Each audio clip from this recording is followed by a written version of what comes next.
महाराष्ट्रात पीक विमा घोटाळा.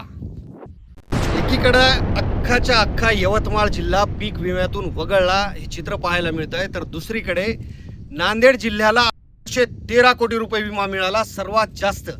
आणि त्याबद्दल नांदेड जिल्ह्याचे जिल्हाधिकारी राहुल कर्डिले साहेबांचे आभार, कारण त्यांनी पीक विमा निकषांची पूर्ण पूर्तता केली. काही मंडळात पीक कापणी प्रयोगावर सुकाणू समिती सुद्धा नेमली. विशेष लक्ष घालून काय काय कुटाने केले, पण विमा मिळवून दिला, म्हणून जिल्हाधिकारी साहेबांचे पुन्हा आभार.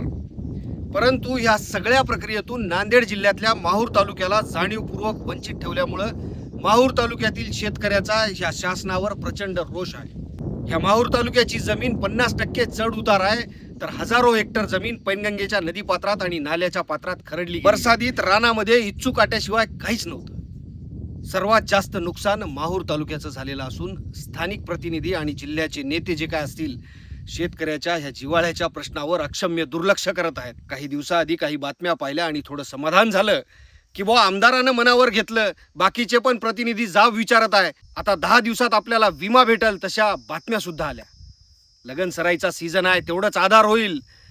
मग ही बातमी दिसली, विमा धडाका, तारणहार, बाबो करा भांडवल.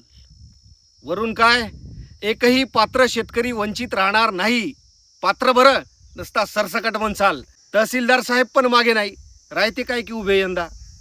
किनवटच्या तहसीलदार मॅडम साहेबांना दिल्लीमध्ये काव्य गौरव पुरस्कार मिळाला. तालुक्यात शेतकरी बोंबा ठोकतोय. एक काम करा, सगळे मिळून बातम्या लावा आणि देऊन टाका टायटल, प्रयत्नांना यश, शेतकरी सुखावला, लावा बातम्या. काय बालिशपणा. 21 महसूल मंडळ प्रलंबित आहे. किनवटमध्ये 9 पैकी इस्लापूर असेल, जलधारा असेल, मांडवी असेल, सिंदगी असेल आणि किनवट 5 मंडळ अजूनही प्रलंबित आहे. माहूर तालुक्यात मंडळ सोडाच हो, एका बी शेतकऱ्याचं नाव नाही विम्यात. अरे मग कुठं आहे विम्याचा धडाका? कुठं आहे? कुठं आहे?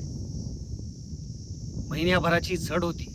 खरडून गेलेलं तर वेगळंच हो, पण सोयाबीनच्या शेंगीतून आणि कापसाच्या बोंडातून कोंब निघाले होते. निसर्गानं असं झोडपलं की बऱ्याच जणांनी विमा सुद्धा भरला नाही. सरसकट जाहीर करा. काय बी शक्य आहे, काय बी, इच्छा पाहिजे.